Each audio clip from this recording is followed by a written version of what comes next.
Hello and thank you for joining us. I'm your host, Anna Clements, and this is Audiobooks with Anna, where we explore the fascinating world of audiobooks with industry experts.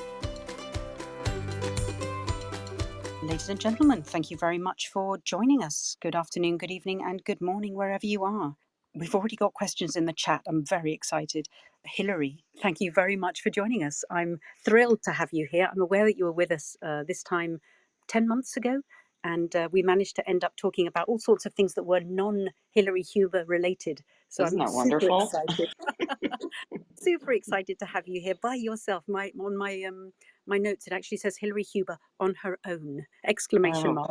Well, let's start at the beginning. We've already got a question in the chat, and EJ wants to know, what are you making, Hilary? I'm making a vest, and I'm such a tortured knitter. I really don't know what I'm doing, but I just forge ahead, and I've had to rip out the last 2 rows about 5 times, so I'm doing it again. It's supposed to be relaxing, isn't it? Knitting is like a It is, and pastime. you know what? It actually is relaxing. You know what I've decided about the knitting is that I don't necessarily love what I make anyway. It's really just about the process for me. So it's not about the end result. The Yeah. practicalities of moving your hands, a bit like smoking, isn't it? I'm Yeah, an ex-smoker. it's just being busy or, having, something to do with the hands. So that's what I like. Let's talk about you. I'm aware that you are Okay. accustomed, I'm sure, to telling this story, but give us a brief synopsis of your journey here. So we have to start at the beginning. Tell me where you were born and brought up. Okay. So I was born in New York City, and then we moved to Westport, Connecticut, just outside of the city when I don't know, when I was 3 or 4. But then when my parents got divorced, and then my dad moved to Hawaii. He lived in upstate New York for a while, but he moved to Hawaii when I was about 8. And so I spent every single vacation, Christmas, spring, and summer, traveling from Connecticut to Hawaii until I was about 20 or so. So really, to as far as you can get on, on the edges of the great US of A. I'm also assuming that's not a Um, direct flight from Connecticut to Hawaii. That must have been quite an no, experience it was a long haul. traveling as a little As a one. little girl. Yeah. You'd stop in LA. And I went through a period where when you're obnoxious at like 12 and 13, and where I had decided that LA was incredibly smoggy. And sometimes I would refuse to get off the plane for the layover in LA because I thought that that would mean I would have to breathe smoggy LA air. So rather than breathe that air, I chose to sit on the plane for an hour. That's such a teenage demonstration of control, though, isn't it? Isn't it Like, ridiculous? make me. Yeah, Love exactly. that. It's Is ridiculous. does that epitomize your personality, Hilary? Gosh, no, I think I've gotten much more Yeah, flexible as I I've got gotten over it all. older. Exactly. Life is easier when you accommodate and then demand, rather than Yeah, just right. constantly stomping your foot. Yes, I was a foot stomping teenager too. So I hear you. I hear you. Tell us about Hawaii. That must have been that must be very different to Connecticut. Yeah, I have it no was concept. pretty crazy. My dad was like a surfer, kind of a competitive surfer for a bit. And we lived in Honolulu for quite a bit. When I was maybe at 10, we moved to the North Shore, to Haleiwa, which is just the North Shore of all the islands, or the surf sides of the islands. And they're the most kind of local because it rains on the North Shore of every island almost every day. So the south sides of the islands are where all the resorts are, Waikiki, Kona, where all the big resorts are. So this was a tiny little just beach town, surfer beach town. I didn't wear shoes for 3 months. You could go into restaurants without shoes on, and I was kind of feral. It was great. I just cruised around and hung out at the beach all day and surfed and That's the best. had a really Absolutely. good time. Yeah, it was very Yeah. different from, Connecticut, sort of straight-laced, preppy Connecticut. It was really afforded me 2 very different views of the world that I was in and of each of them, you I know? apologize for going off topic slightly, but I'm aware that having had a similarly disparate experiences between two social cultures, for want of a better word, I believe it made me a more aware and more conscious of other people person, which actually has helped with regards to acting and voicing and audiobook narration. Do you think it was the beginning of you sort of noticing how different people are? And did that turn Oh, into I think something for you? definitely. And it on a much milder scale, it sort of reminds me of what army brats go through, where they're constantly moving and having to readapt to their new environment. Obviously, when your parents are in the army and they're moving you every year somewhere, it's much more extreme. But I mean, it makes me feel a little bit like a lemming. But I guess I just, when I was in Connecticut, I wore certain clothes and I acted a certain way. And when I got to Hawaii, I learned to wear other clothes and act in a different way because that's how I could adapt and try to fit in. I guess I never really wanted to stand out. I just wanted to be part of whatever culture I was in. So I think that just like what you said, it makes you an observer. You have to observe and notice what it is that will make you be a part of wherever you are rather than apart from it. Oh, there was a play Nice. on words. A A a part, part yeah. I as opposed to a part. We need to write that down so we can see it. T-shirt. No. So talk us briefly through the story you tell every time, and I apologize for making you tell it again, of how you got from, say, college through to audiobooks, because I'm aware that it was a conscious but roundabout journey, perhaps. Yeah, it was very roundabout. I mean, I acted in high school, I acted in college, I did summer stock theater. I loved it, but I never had any designs on being an actor, certainly not being on camera. But I just did it because I thought it was fun and I loved it. So I was an English major in college, which obviously has informed what I do now. But after college, I had a bunch of different jobs. I worked for a publisher of gift books. I had a catering company. I had a decorative painting company. I painted murals, and it was the era of the marbleizing and the sponge painting, and I did that for a long time. I painted columns at Caesar's Palace in Vegas, for Caesar's Palace. I painted them in LA. And all my life I'd heard about people say, "Well, listen to that voice," because it was low. I sounded basically like this when I was 18. And my husband was in advertising, and all the ad people, all his colleagues would say, "You should do voiceover, you should do voiceover." And so I did. I took classes at the Learning Annex, actually, a couple classes with Don Burns, who was not to be confused with Don Barnes, who we all see out in our environment, but Don Burns was a DJ, and he taught a voiceover class. And very long story, circuitous story short, I got an agent. I started working. It was awesome. It was sort of a really golden era of voiceover. And I had a very wonderful, lucrative career doing that. And I had an incredible agent. ICM was my agent, which became DPN. And every day you would go to the agency in the morning and you'd sit in the lobby and there would be like 15 of you in there and everybody was funny. Everybody was funny. And it was just like being at the Laugh Factory, joke after joke after joke. And we all knew each other so well. It was like no holds barred. We made fun of each other. It was like a room full of siblings. It was incredible. And you'd be handed your copy, you'd go to a booth, you'd come back out, sit, go to another booth. So you'd be there for like an hour and a half. And it was great.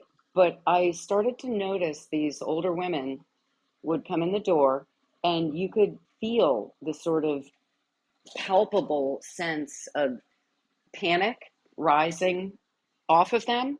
And our agent Jeff would come out and he'd hand them a piece of copy, and I'd be sitting there with 10 pieces of copy because the window was closing. They were aging out of the demographic. And I don't care, people say, um, well, it's voice, that should be age blind, but it's not.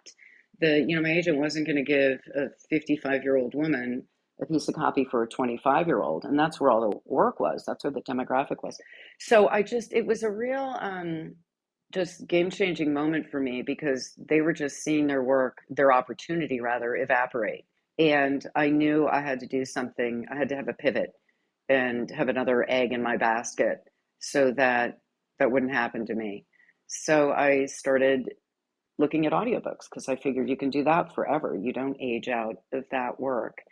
And my very first project, I pitched a book to Blackstone. I sent them I wanted to read a bell jar, and I recorded myself doing an excerpt, and I sent them the book and the excerpt. and said, I don't see this in audio anywhere. Um, I wonder if you would want to produce it and I could read it. And they wrote me back and said, wow, yeah, you're perfect for that book. We looked into it. The rights aren't available. Would you be willing to narrate A Very Easy Death by Simone de Beauvoir? And I said, no, I hate that book. No, I'm kidding. I said, of course. And so that was my first book. And for a while, for the first 5 years of doing audiobooks, I didn't even really talk to my agent about it. I kind of hid it from them.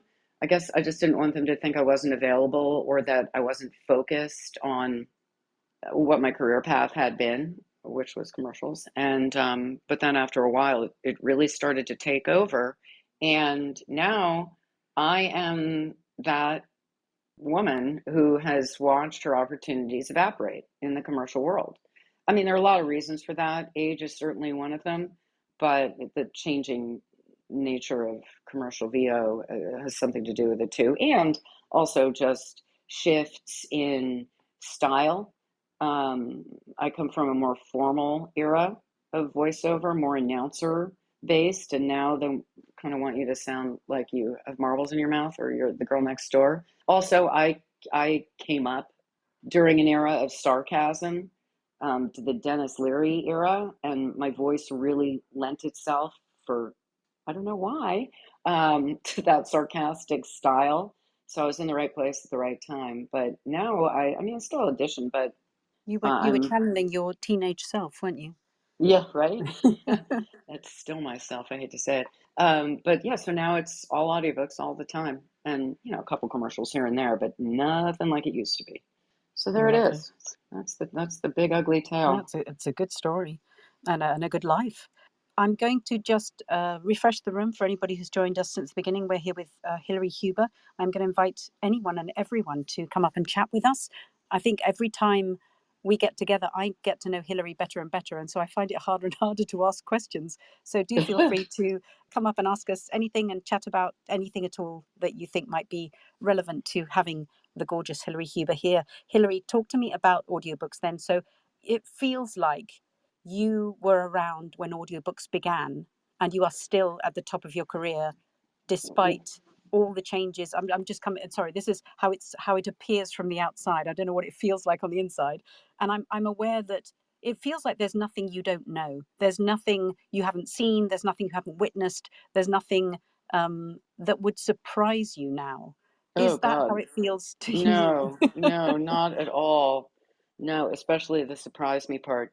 Yeah, I mean, I wouldn't say I was here at the very beginning, but certainly early on. I mean, I used to listen to books on tape, right? The cassettes.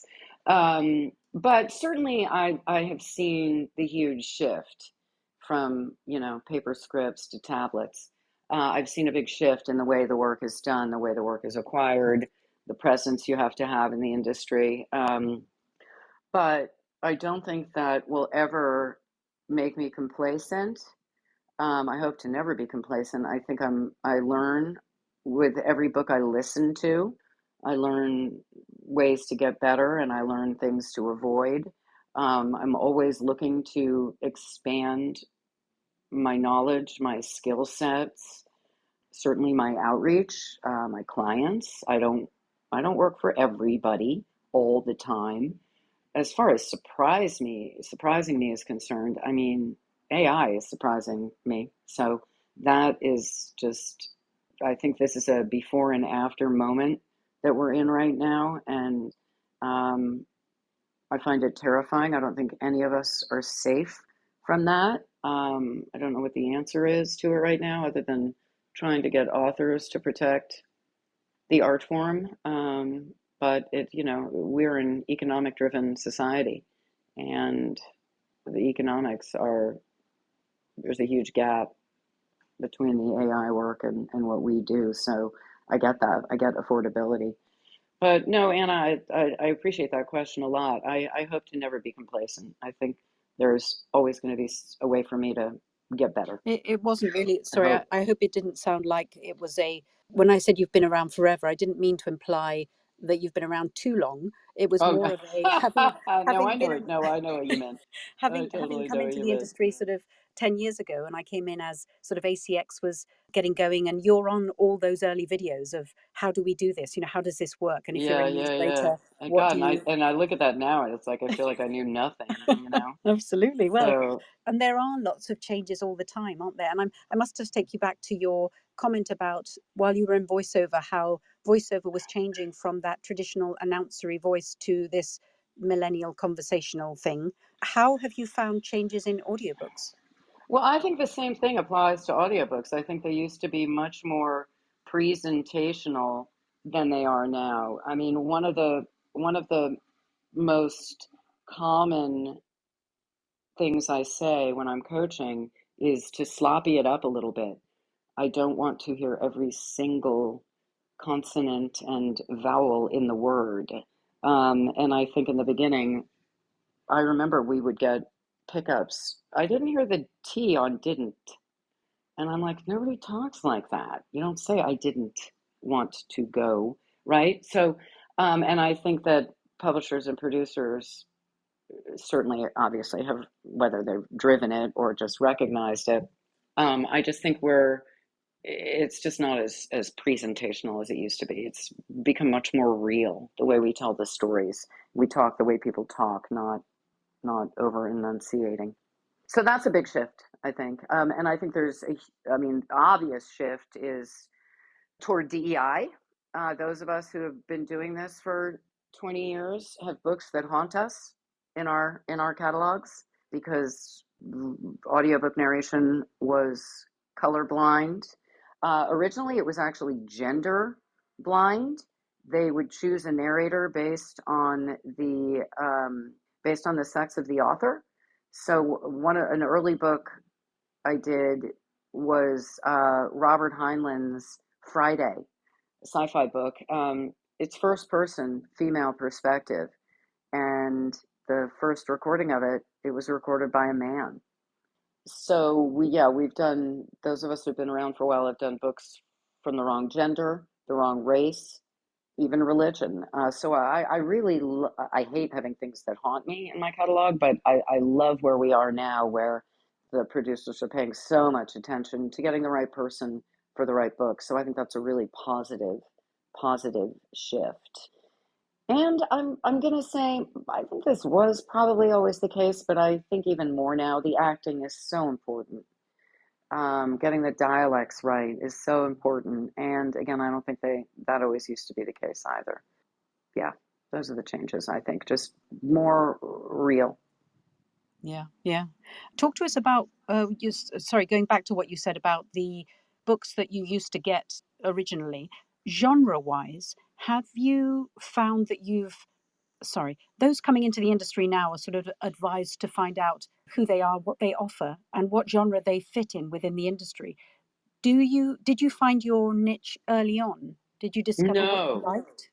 no, I didn't. I mean, I did a couple books, and then the vampire realm found me and my scratchy vampire voice, and I that ended up being like what I did for a while because there's never just one vampire book. There's 10 in every series, and I did a lot of vampire series until I finally said I can't do any more of this, and I very sort of politely started to turn them down, saying I'd mind that genre. We're actors. I'll do anything pretty much. I say this often too. I have a bar that I won't cross, but it's pretty damn low. I just want to work. I think we all just want to work. I love it when somebody says, "Oh God, how incredible!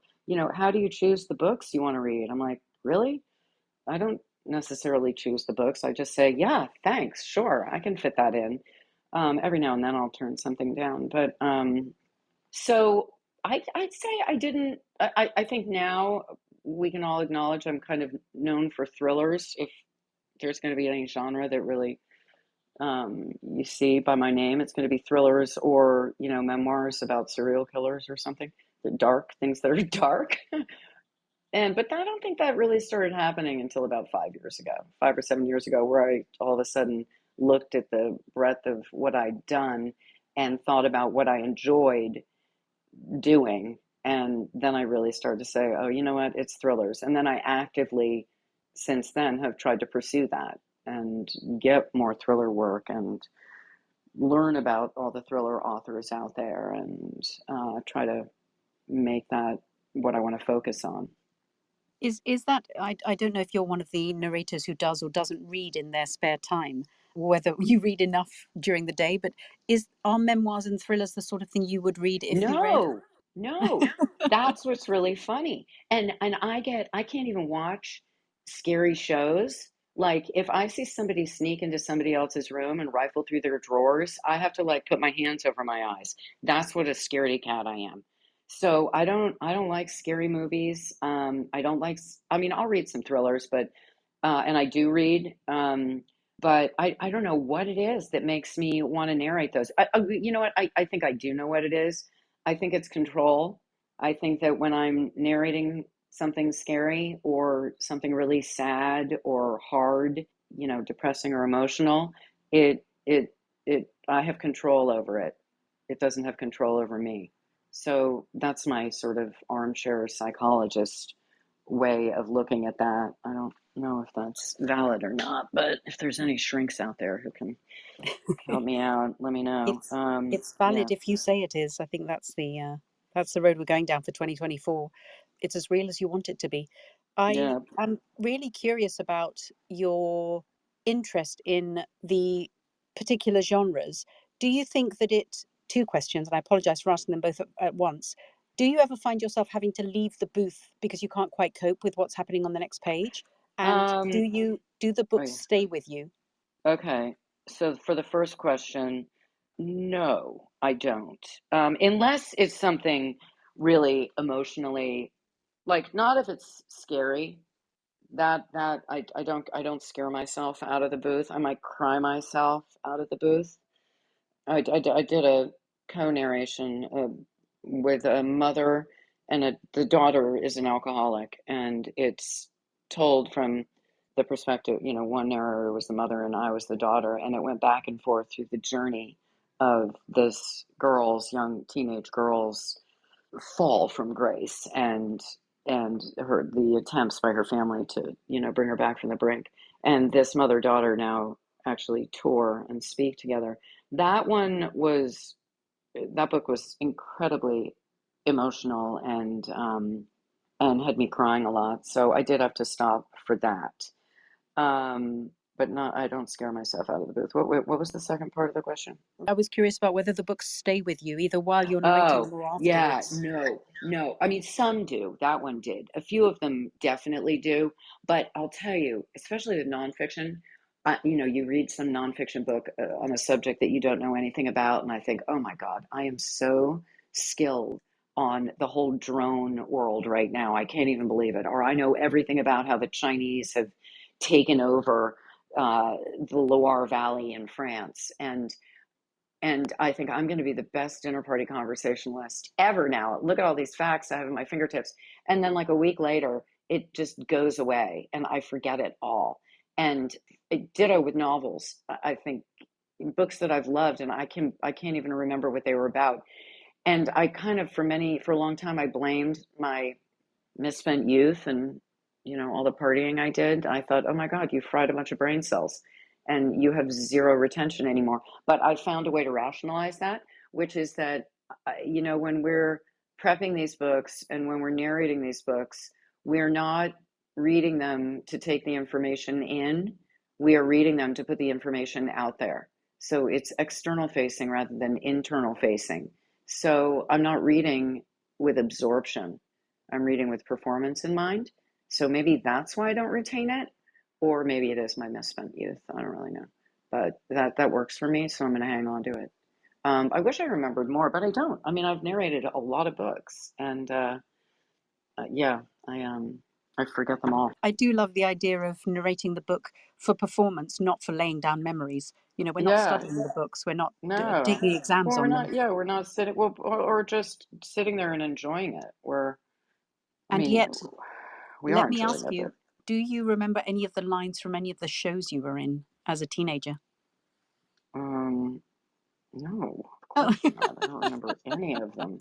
you d- No, but I can recite I had to learn the Jabberwocky in one of my acting classes, and I can do that. I mean, so I guess so. Yeah, I had to perform it. do you So have sure. a particular party piece that you do when you gather with, even as whether it was as a youngster or now that people sort of know you for? No, I don't think so. Probably engineers know me for the Jabberwocky because I use it to give levels. Oh, lovely. Um, I'm actually making reference to the fact that on your website it says that you can narrate oh, the oh, oh, that I can say ABC the alphabet backwards. backwards. Yeah, yeah. Yeah. I think that's my party trick for sure. Is, Yeah, I can is do there that. any chance we can cajole you into? Yeah, you can. I did it the last clubhouse I was on, which was after the Penguin Random House party, and I was really hungover and I got through it. So I should do it very well this morning because I'm not hungover. ZYXWVUT,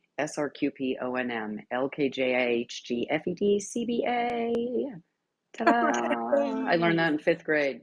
That's fabulous and well worthy of having asked. I'm glad I did that. Thank you so much. You were talking about party piece. Oh, I was going to continue to talk about audiobooks for a second because I've got some questions about your early life that people have put in the chat. But continuing with audiobooks, talk to us about awards.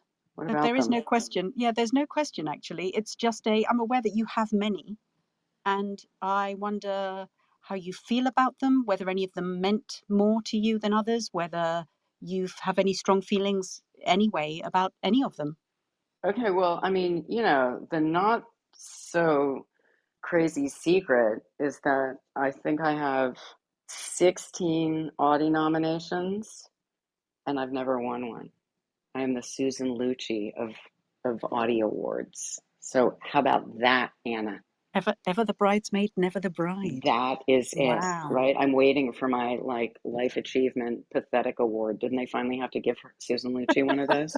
And in fact, somehow every year Michelle Cobb manages to sort of work it into the bit sometime somewhere at the Lemon office. juice into the wound. Hillary the loser gets pulled out somehow. So yeah, so that's a pretty good Well, fact. Michael I have a lot of Earphone in the Awards and Sova Awards and stuff like that, but not that elusive beast. in the chat, Michael Kirby says you've been robbed. So that's how we all Well, feel. yeah, I know, right? I know. I'm always a second run. So, is it important? Sure. Do I want one? You bet your sweet ass I do. Is it going to change my career? No, it's not going to change my career at all. I really do not think it's going to change my career one bit if I win an Audie Award.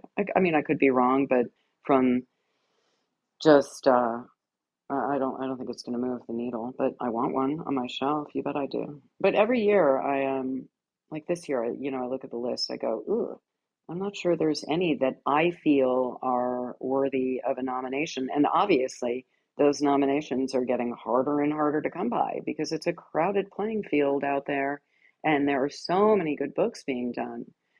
I sort of rue the takeover, what I'll call the hostile takeover by the celebrities.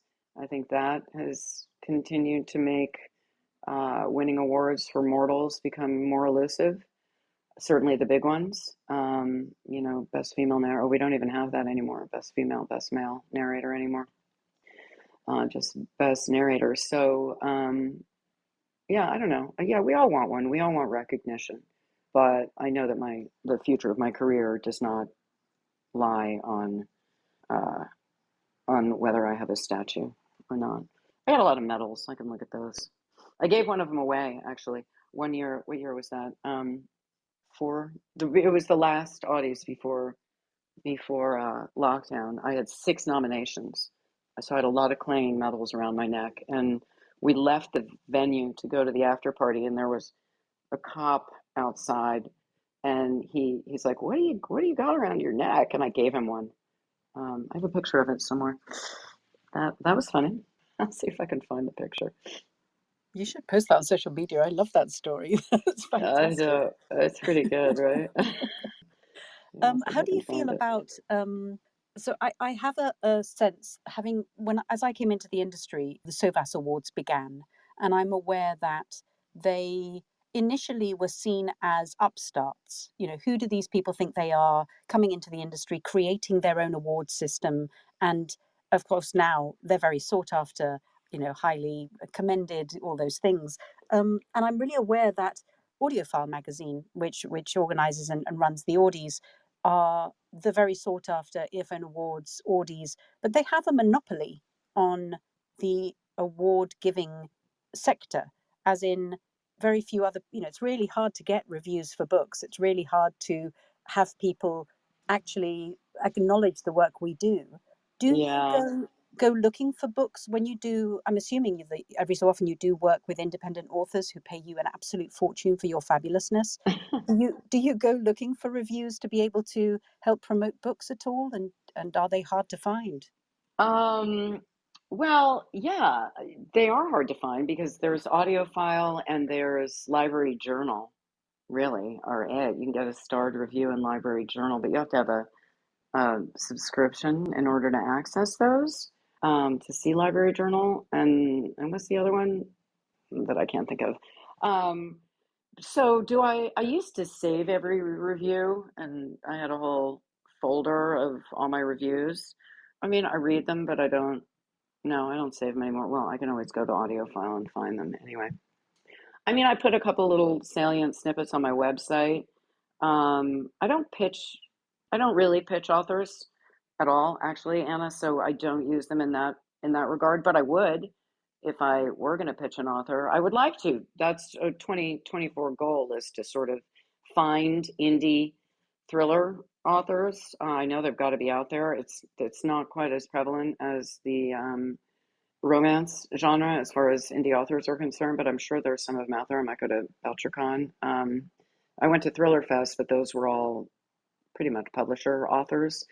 So, sure, I think they're good marketing tools. I think it's really frustrating, for narrators who don't get reviewed a lot.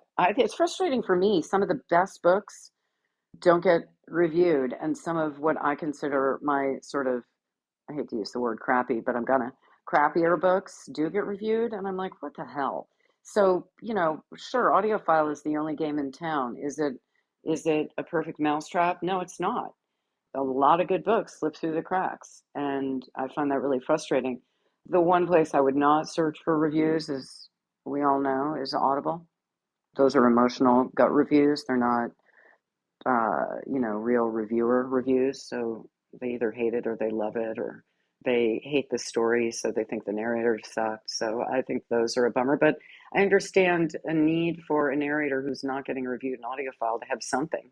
So they'll pull some stuff from Audible. But I don't even know if I answered your question. I just went on a No, no, no. diatribe. No, you did very much so. You did answer the question. I'm aware that there are people like Brian's Books. There are sort of people who gather other reviewers and then get together and give out monthly reviews. But again, the options are limited, aren't they? Places to go to be able to find people who will give you an honest review. It's not that easily done. And there are Facebook groups that, are specific to each of the genres that only talk about that specific thing. But as you say, I think the romance sector have kind of cornered their own market and made their own parties. And I'm really Yeah, aware that a lot of the other genres haven't done the same. And I yeah, appreciate they're not as popular or perhaps as well selling or whatever as the romance is. And yet, interestingly, romance was one of the first and most attacked by AI virtual voices of all the genres in some of the reports that have come out about the books that are being produced. So it's been interesting to sort of see how the market views things differently than perhaps how we do. And I'm also really aware that there are hundreds of narrators working and earning a living who aren't on Facebook, who aren't being reviewed in Audiophile Magazine, and who are just getting on with the job, which I always forget that despite the community here, there are lots of other people who don't know I exist, for example. I don't want to say you because I'm sure they know you exist. And I'm really aware that I forget sometimes that this little world that we create sometimes in our own booths and that we worry about when we see certain things online or whatever, there's lots of other stuff going on, and we have to remember that there is a bigger world than the one inside our own heads sometimes. yeah, yeah. That's just me talking Well, myself. I think that we're such a connected, vocal community, and there are certainly those of us who are more vocal than others, I don't know, my hand is raised. I seem to be everywhere, blabbing my head off. But there are a lot of people who are just quietly do the work.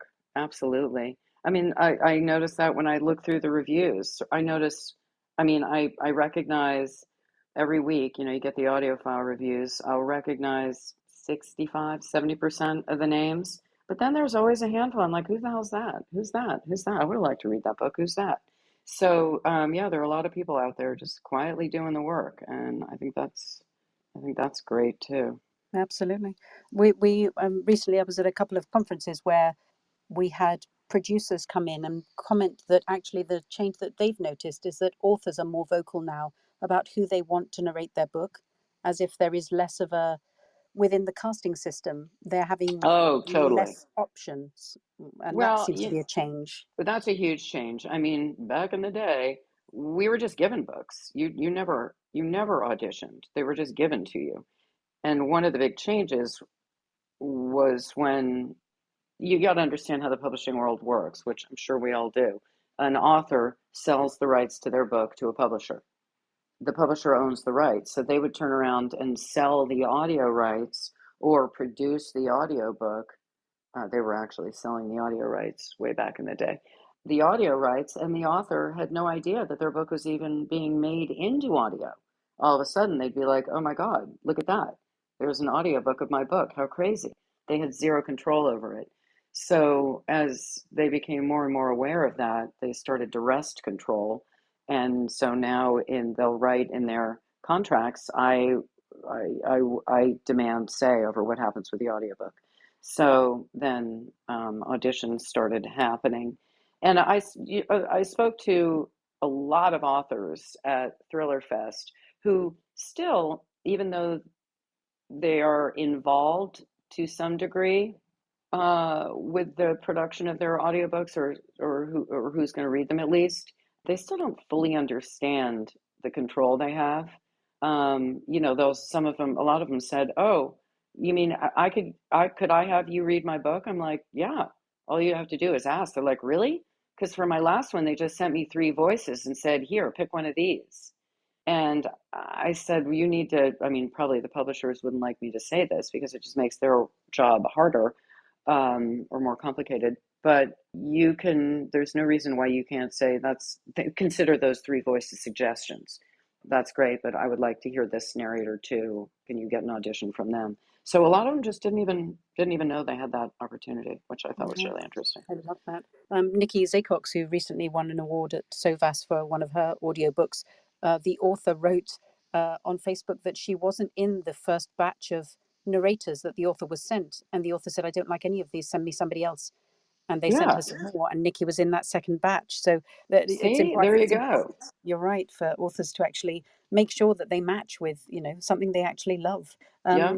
Sev in the chat has a question that I was going to move on to, which is, I was aware that in the awards that just recently came out, there were a lot of immersive and multicast winners. And his question was, what are your thoughts on multicast and immersive audiobooks? So when you say immersive, does that So the mean like with sound effects and the stuff? big winner, so Bono won his section, and the wonderful, oh, I forget her name now, actress who read the children's story from the SOVAS Awards. No, it's not going to come to me. Both had, yes, background music and noises and Yeah, yeah, yeah, sound yeah, yeah. effects. So I can talk to Bono's book for like another hour, because I listened to that and I thought that was it literally changed my world in some ways. I think that is a brilliant use of immersive audiobook. So I love that. He's an artist, he's a musician. We should hear him sing. It's great. I can't imagine reading that book versus listening to it. It was an unbelievable experience. I don't think there should be sound effects in any other books, unless it's a graphic novel. Sorry, the That's other one different. was Meryl Streep. Hers was a children's book. Yeah, Um, yeah. I mean, maybe for kids, that's fun for kids, but I don't want to hear sound effects in a thriller or in a romance. Ew. I don't want to hear any sound effects. So I'm not a fan of that. But with exceptions, Bono, children's books, I get that. As far as man, maybe some sci-fi things. I don't know. I can't be draconian in my dislike, but just for a regular novel, I don't want to hear any sound effects. I find that distracting. Storytelling. It's the oldest art form there is. I like the idea of one person telling me a story. So I think that multicast, if it's used properly, if the book really lends itself to it, like The Help, where every chapter is a different character speaking their POV. It's all third person POV. That worked for me. That could have been read by a single narrator. If the chapter POVs are very strong, I like a multicast. The one I did with the mother daughter, that required the two of us. But I don't like multicast just for the sake of multicast. I've listened to a couple books that have 12 different narrators, and I don't think they needed to. One person could have told that story. It didn't need to be a multicast. And so sometimes I think it's overused. That's so interesting. I work a lot within the Spanish audiobook market, and we have regular meetups through the APA about the Spanish audiobook market. And the Spanish social expectation, the Hispanic market, expects audio drama. They expect sound effects, doors closing, rivers running, Yeah, birds singing, people if you're outside, if you're indoors, the washing machine's going, stuff is happening all the time. And they're that's really different. struggling. It's you. I mean, you said it. That's radio drama. But they're really struggling with listening to single voiced audiobooks. Yeah, And I'm that's too really bad conscious to that me. the English market has them, but of course it's just a bigger budget. It's just more work. Yeah, So it's a with the different. It's a different animal. There's a place for it, sure, but that's radio drama. yeah. That's not an audiobook. It's different. So I think it's a little bit of apples to oranges. But that's interesting that that's their literally their expectation. Do multicast books appeal to you? Have you is that something you Sure. sorry, I apologize for I not mean, knowing. so yeah, yeah. I don't if it again if it's the right book. Let's talk about the different types of multicast. Is it chapter by chapter? Is it shifts in POV in the middle of a chapter, so you at least do a couple pages, or is it an actual duet where it's line by line? That doesn't interest me so much.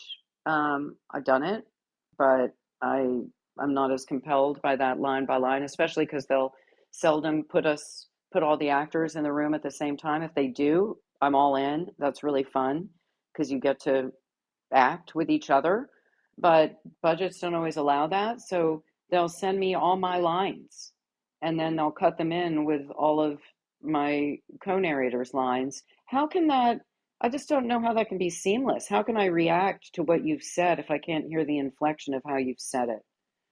I mean, it seems to work because people like it, but I don't like acting into a void. I don't like imagining how my co-narrator is going to feed me a line. That just is not a good process for I me think at the all. engineers are incredibly clever, but I think there's something lovely about being in the room where the magic's Yeah, happening. yeah, but they Yeah, can't, they can't afford that. So I yeah, don't know. it's fair enough.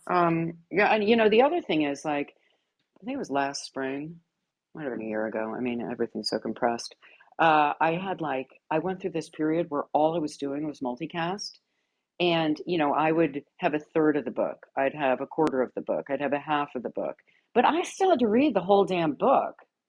So the amount of work I had to put into prep was not commensurate with the amount I ended up getting paid because my finished hours were considerably less than the time it took me to prep the book. Yeah. So at that point, I was like, this sucks. I remember I had to post My Kingdom for a full length book because just economically, it wasn't making sense to me. Yeah, no, I understand. That makes perfect sense. I'm suddenly aware that there are only 10 minutes left of the hour, so I'm going to Oh, invite anyone who'd like to come up and say hello to do so. Please do raise your hand and pop up and chat with us. It would be lovely to hear your voices. Thank you for those who are making comments in the chat, but they're all very statementy rather than questiony. So I'm just going to take you back a second. Early on in the hour, Craig, we were talking about your childhood and early days in Connecticut, and Craig wrote, "Didn't you have tea parties with Bette Davis?" yeah, this is a good story. She was my next door neighbor in Westport, Connecticut. We lived on Crooked Mile Road, and I was like 5. She had sort of finished her acting career. She was middle-aged, and you didn't work when you were middle-aged back then. So she lived in Westport. She gardened, and we became friends. And she had a fence, a gate put in the fence between our properties. And every day after school, I would go over to her house and play the piano and play dress up and tea parties. And she'd give me cokes and garden together. And she hid my Easter eggs every Easter. She'd run around and hide my eggs, and she'd climb into my tree house and leave me a basket of flowers. And I didn't know anything. She was just the nice lady next door.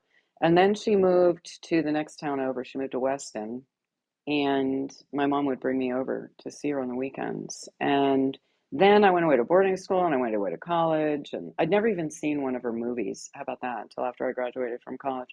And then I moved to LA with my then fiance, and the phone rang one day, and he was like, it's Betty Davis is calling you. Hills, darling, I hear you're in Los Angeles. You've got to come up and see me. I live on Havenhurst Drive." And I was like, yeah, sure. I'd love to. And then I never did because, I was 23 years old and I sort of didn't have the urgency to go visit my next door neighbor from when I was a kid, because you had to take the Betty Davis out of the equation because that she wasn't. I mean, I knew she was a movie star, but that wasn't what my relationship with her was. And I never went and visited her, and she died. So that is one of my life's regrets. Although I'm not, on the other hand, my relationship with her is very special in that it was a relationship of innocence. It wasn't a relationship of me fawning over some celebrity. So even if I had gone and seen her when I was 23, I wouldn't have had the sort of wherewithal or maybe even interest to really ask her the questions that I would ask her now, Yes, yeah. you know? So yeah, there I am justifying No, again my no. my shitty behavior. But yeah, no, it's pretty. And then I saw her movies, and then I mean, and obviously as I got older, I recognized what a force she was. They So I say there feel is a, very lucky to have yeah. had her in my life. Can I Yeah. ask what they say there is a time for everything, and I can appreciate the feeling of having known her as a child, as an actual person, bizarre as that sounds. What did it feel like to go to the cinema and see your neighbor on the screen? Oh God, it was wonderful. It really was incredible. Although the first movie I watched was Who's Afraid of or Baby Jane. Is that what is that Yeah, the title? yeah. And she scared the shit out of me. I can't. I was so if I'd seen that when I was little, I don't know if I would have been able to go over to her house, right? It was great. And then it was like then that opened the floodgates and I watched everything. So I'm it's sure. pretty I'm wonderful. sure. Yeah. I mean, I Whatever would happened? love to hang out with her now. I think we would have gotten along really well. She was so just no bullshit. So maybe that's where I learned to not be a bullshitter was from I her. also imagine her as a great storyteller. Was that a Yeah, was that a thing? no, nothing. Nope. I have no recollection of her telling me stories. None. We just played and gardened and frolicked in the snow. Love that. We loved winter. And our birthdays were 2 days apart. Hers is April 5th and mine is April 7th. So we did birthday parties too. Fantastic. Absolutely love that. Yeah. Thank you so much for Yeah, sharing. that's it. Whatever happened to Baby Jade. Yeah. Yeah, it's a great story. Thank you, Craig, for asking it. I'm always happy to tell it. So I've got two final questions for you as we wrap up the hour. Tim has asked, what was your favorite book to narrate? yeah, isn't that's always such a hard Yes. question, isn't it? And so it's because you kind of get caught in the, oh well, my favorite book to narrate must be My Brilliant Friend, the Neapolitan novels, just because they're probably the biggest books I've ever narrated. But so, every time I'm asked this question, I want to first lean on the fancy book, um, but actually, I have two that I really know that when I was in the middle of recording them, I was having the time of my life, and they are two books that I would never read on my own. Um, One is the one I'm sure a lot of you have heard me talk about. It's called The Library of Mount Char. And in fact, they mentioned it. I'm overexposure Hillary. I'm Ahab's voice of the month, and that was one of their questions was what was one of your favorite books? Library of Mount Char. It is the most violent, twisted, bizarre, um, original piece of storytelling I've ever encountered, and I loved every minute of it. I would love more than anything to go back and re-record it because I did that years ago, and I would do a much better job now. But I still loved it. It's the weirdest book. People either love it or they hate it. It is very polarizing. And the other one was called A Hungry. See, I can't even remember the titles of my favorite books. It was about a woman. I'm trying to look it up real quick. A woman who Was it A Certain Hunger? yes, a certain hunger gets jilted like one too many times, I guess, and kills and eats her ex-boyfriends, her Ooh. boyfriend. Yeah, but it is the writing is so unbelievable. It is the turn of phrase and the word choices and the observations that this author has. Chelsea Stevens is her name, I think. It just blew my mind. Absolutely blew my mind. I had more fun narrating that book. It was so twisted. I just loved it. It's by Chelsea Summers, and in the Summers, yeah. UK, on Audible UK, it's currently on sale. So I don't know if it is in the US, but take advantage, people. That's It's a Certain Hunger. crazy, crazy book. Yeah. So those are two of my probably but then so it's again it's like those were fun to narrate. Are those the books that I think are the most representative of who how I want to be seen? Not necessarily. So a recent one is the almost true story of Tanner and Louise. I love that book, and I loved narrating that book too. So that's sort of an example of one that I feel it has a broader appeal, more people could listen to than those other two, which are very niche. The Mostly True Story of Tanner and Louise. Yeah, but then I'm gonna get that. I get that title wrong every single No, time. Maybe it's the almost true. no, It it is is. the No, the Mostly mostly True. true story of Tanner and I Louise. was just saying it again Yeah, for the sake of the audience who are probably furiously writing them down or typing them in. I So loved that book. That was a great one too. Okay, wait. Can I put it? You can't pin a picture here, can you? not a photograph. No, unfortunately not. You can pin a Yeah, link. no. I found the picture of me in the car. Oh, fantastic. And giving away your Audie nomination medal. Love that. Yeah, Hilary, is yeah, there yeah. anything you'd like to share before we go? Anything you'd like to tell us, or anything that's going on with you? I just, thank you guys for listening to me babble. I'm not.